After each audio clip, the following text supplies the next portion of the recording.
They say kindness keeps a family close, but I've learned it can also blind them to the truth. I'm Margaret Ellison, born in 1952 in Brighton, England. Back in 2010, at 58, my daughter's marriage was on shaky ground, and they couldn't afford their home or keep up with their bills, so I quietly stepped in. I felt proud at first, helping them build stability, but then something happened that shook me to my core. Today, at 73, sitting in my little sunlit kitchen, I'm finally sharing this because no one should mistake generosity for weakness. If you're listening, drop your city in the comments below, and don't forget to like and subscribe for more true stories. It was a Sunday evening, one of those early spring nights when the air is crisp and the windows fog over from the heat inside. My daughter, Isabel, had invited me over for dinner with her husband, Daniel, and the kids. I'd brought along a bottle of Merlot and a lemon tart from the bakery, the same little rituals I'd done for over a decade whenever I came by. They lived in a sprawling 4-bedroom home in Surrey, all polished floors and glass-top counters, the kind of house you only kept if you had a healthy income or someone quietly paying the bills behind the scenes. The first half hour was pleasant enough. The children, Sophie and Liam, chattered away about school projects and football practice, and Isabel floated around the kitchen, cheeks pink from the oven heat. Daniel sat at the head of the table, carving the roast with exaggerated precision. I noticed the gleam in his watch, the way he wore his tailored shirt as if it were armor. He'd always carried himself like a man who believed the world owed him a smooth ride. Halfway through dinner, Isabel mentioned that I'd been spending more time tending my little garden at home. "Mum's practically a full-time gardener these days," she said with a smile. I chuckled softly, not thinking much of it until Daniel set his knife down and gave me a look that felt like a stone skipping across a calm lake, each bounce sharper than the last. "Full-time gardener," he said. "Must be nice, not having to do any real work anymore. Just potter about and let other people take care of things." The words landed heavier than he probably intended, or maybe exactly as he intended. Isabel's smile faltered, but she didn't correct him. I took a slow sip of wine, letting the heat of it run down my throat while I gathered myself. I'd spent my whole life working 40 years as a nurse, countless nights without sleep, caring for strangers in their most vulnerable moments. And in the last 12 years, I'd quietly funneled almost everything from my savings and pension into their lives. £3,500 a month for the mortgage, 2 leased cars, private school tuition, holidays to Spain and Italy, medical bills, and even the occasional luxury splurge, Isabel said, made the kids happy. In total, nearly £834,000. I never once asked for repayment. I never once complained. I thought my silence was grace. But as I sat there, with Daniel's words ringing in my ears, I realized my silence had also been a kind of erasure of my work, my sacrifice, my worth. I set my fork down gently. "It is nice, Daniel," I said evenly, "to spend time in the garden. But it's even nicer when you know you've earned your rest after decades of work. And nicer still when you know you've helped keep a roof over your daughter's head for the past 12 years. The table went still. Isabel's hand froze midway to her glass. Daniel's smirk evaporated. The children looked between us, sensing the shift. I didn't raise my voice. I didn't need to. My words landed like a small, precise hammer blow, controlled but impossible to ignore. Daniel cleared his throat. "What's that supposed to mean?" he asked, his tone tight. "It means," I said, "that every mortgage payment you've made for the last 12 years wasn't from your salary, it was from me. Those cars outside?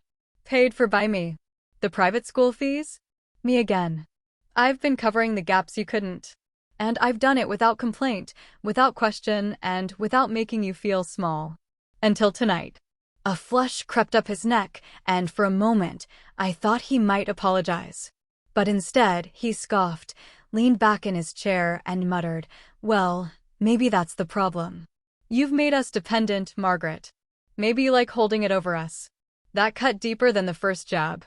It wasn't just ungrateful, it was rewriting history, turning my generosity into some twisted power play.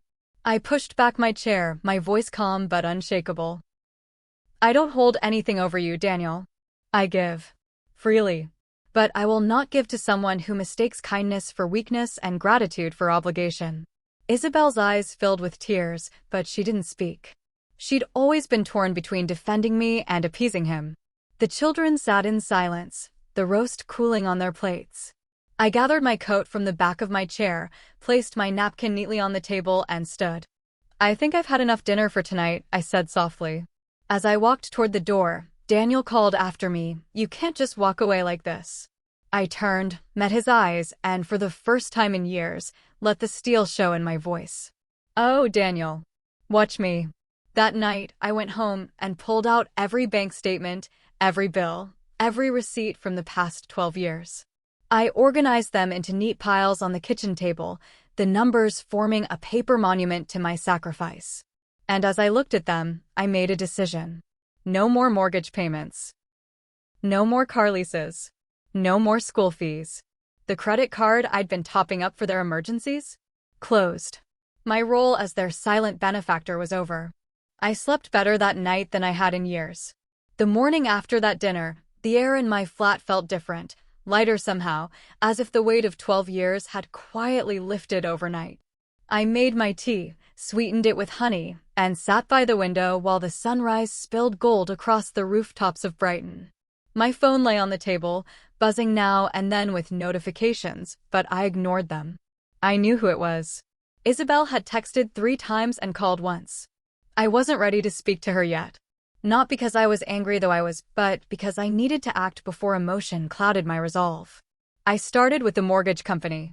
My voice didn't waver as I explained that I'd no longer be making payments on the house in Surrey. The representative on the line was polite, almost sympathetic, but when she mentioned the outstanding balance and what might happen without immediate payment, I simply said, "Then you'll need to speak with the homeowners directly." Next came the car lease companies, both of them. 2 glossy vehicles, a black Range Rover and a silver BMW, both leased in my name to keep Daniel's credit from collapsing years ago. I canceled them, knowing the repossession letters would come swiftly. Then the private school Sophie and Liam's tuition was paid through the end of the term, but nothing beyond that. The administrator sounded shocked, but I made it clear, their parents will need to make arrangements from here. Lastly, I closed the joint credit card I'd opened for Isabel years ago for emergencies. The irony was that the emergencies had multiplied spa days when she felt burned out, luxury handbags for special occasions, expensive dinners to keep Daniel's business contacts happy. My pension had been drip-fed into their idea of normal for over a decade, and now I was turning off the tap completely. By midday, I'd done it. The lifeline I'd been extending for 12 years had been cut clean. I thought I might feel guilt, but instead, I felt something closer to dignity. My phone rang again. This time I answered. "Mum," Isabel said, her voice trembling. "Daniel's furious. He says you've left us in a terrible position."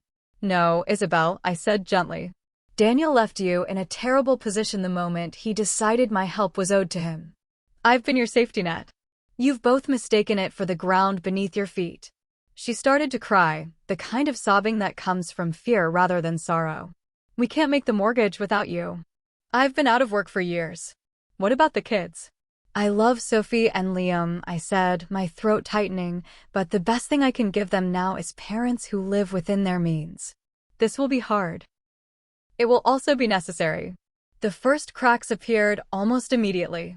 Within a month, the letters from the bank were arriving at their home red-stamped envelopes demanding payment or threatening foreclosure. The cars were gone by the end of that month, replaced with a single battered Vauxhall that Daniel grumbled about endlessly. Isabel began looking for work, her CV full of a decade-long gap. She applied everywhere: cafes, shops, administrative roles, but the world had moved on without her.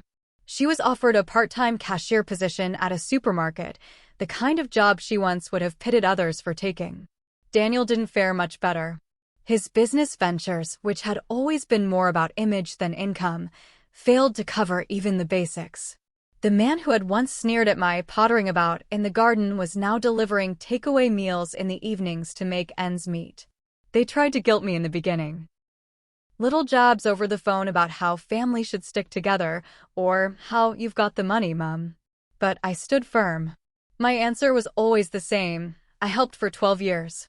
That's long enough for anyone to get back on their feet. 2 months in, Isabel called late one night.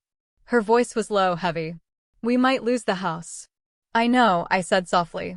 You don't care? She asked, a thin edge of anger under the sadness. I care deeply. But not enough to keep you from learning what you should have learned a decade ago, that security isn't built on someone else's sacrifice. The silence on the other end stretched out. When she finally spoke, her voice was smaller. I didn't realize how much you were doing. That, I said, is exactly why I had to stop. By the 3rd month, reality was no longer knocking. It had broken down the door. They'd put the house on the market, unable to keep up with payments. The children had been enrolled in the local public school, which, despite Daniel's earlier protests, turned out to be just fine.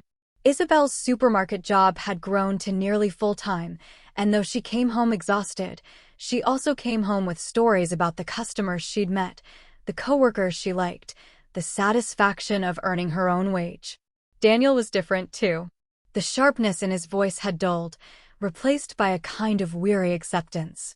I once saw him in town on his delivery route, his helmet under one arm.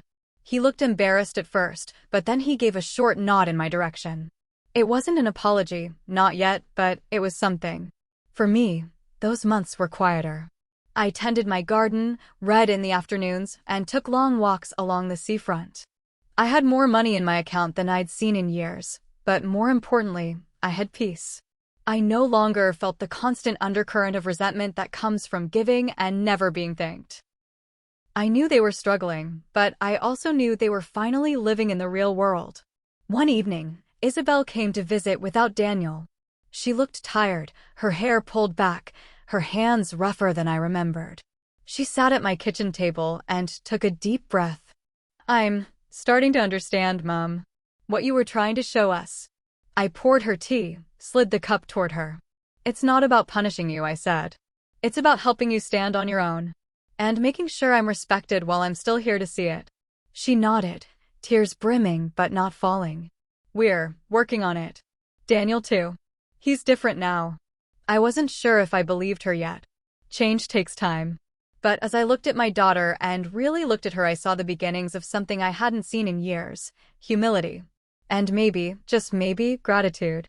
By the 4th month, the shift was undeniable. It didn't happen all at once, and it wasn't the kind of cinematic transformation where everyone hugs and cries in perfect unison. No, it came in quieter ways in how Isabel no longer opened our conversations with complaints, in how Daniel began asking questions instead of making demands, in how the children spoke more about what they could do rather than what they wanted to have. One afternoon in late July, Isabel rang to say they'd sold the house. I braced for the bitterness I'd heard before, but instead, her voice carried something I hadn't expected: relief. We're moving into a smaller place, she said. It's not fancy, but it's ours. No debt hanging over it. I can actually breathe again. That's good, I said, and I meant it. She laughed softly. You were right, you know. We thought the big house and the cars were security. They were just shackles we polished to look pretty. Daniel was harder to read, but over time, he found his own version of humility. The delivery job had led to a steady career position, and though it didn't pay nearly what he once bragged about earning, it was consistent. More importantly, it was honest work. The next time I saw him, he didn't look away or rush past. Instead, he walked up to me outside the post office and said, "Margaret, I was wrong. About you. About a lot of things." His voice was steady, without the defensiveness I'd grown used to. "Thank you for what you did. And for stopping when you did." It wasn't a perfect apology, but it was the truth, and I could feel it in the way he said my name. The children adjusted faster than anyone expected. Sophie joined the local football team, her uniform a bit worn but worn with pride. Liam started learning the guitar from a neighbor, a hobby he wouldn't have found time for between private school obligations and endless family trips. They seemed lighter somehow, as though the absence of constant luxury had made room for joy that wasn't bought. For months to the day after that dinner, Isabel invited me over for a family meal again. I hesitated at first, not sure if I was ready to sit at that table. But curiosity and a small flicker of hope pulled me in. When I arrived, the house was smaller, yes, but warm. The scent of roast chicken and rosemary filled the air. The table was set simply, without the expensive trimmings they used to flaunt. The children greeted me with hugs, their excitement genuine. Daniel was in the kitchen, wearing an apron and checking the oven, and when he saw me, he smiled, not the smug curve of lips I'd seen so often before, but something softer, almost shy. Dinner was different. There was no edge, no unspoken ledger ticking between us. Conversation flowed easily. Isabel talked about her customers at the supermarket. Daniel shared a funny story from a delivery. Sophie beamed about her last football match, and Liam shyly promised to play me a song he was learning. They weren't pretending everything was perfect. They were simply living in what was real. After we'd cleared the plates, Daniel stood up, a folded sheet of paper in his hand. "I want to say something," he began. My instinct was to brace myself, but then I saw Isabel place her hand over his in quiet encouragement. He unfolded the paper and read, "Margaret, in the past 12 years, you've given us more than we can ever repay, not just the money, though the total makes my head spin, but the time, the care, the belief that we could be better. We didn't see it. We took it for granted. And when you stopped, we thought you'd abandoned us. But you didn't. You gave us the chance to grow up. We're sorry for every unkind word, every careless moment. We're grateful for every sacrifice. And from today forward, we'll carry our own weight with pride." The words caught in my chest. Isabel was crying openly now, and when Daniel finished, he folded the paper back up and placed it in front of me. "Keep it," he said quietly. "It's yours." I didn't make a grand speech in return. I simply reached out, took his hand, and gave it a squeeze. "Thank you," I said. And I meant that too. We finished the evening with tea and lemon tart, this time baked by Isabel herself. The children played music for me, their laughter filling the small living room. And for the first time in a long while, I felt not like a provider or a safety net, but like a mother and grandmother who belonged not because of what I gave, but because of who I was. As I walked home that night, the summer air warm around me, I thought about how justice had found its place in this family. It wasn't in punishment. It was in transformation. And maybe, just maybe, in love that had been forced to learn its own strength. Moral lesson: true generosity needs gratitude to survive, and true respect grows when love stands firm enough to teach independence without losing its warmth.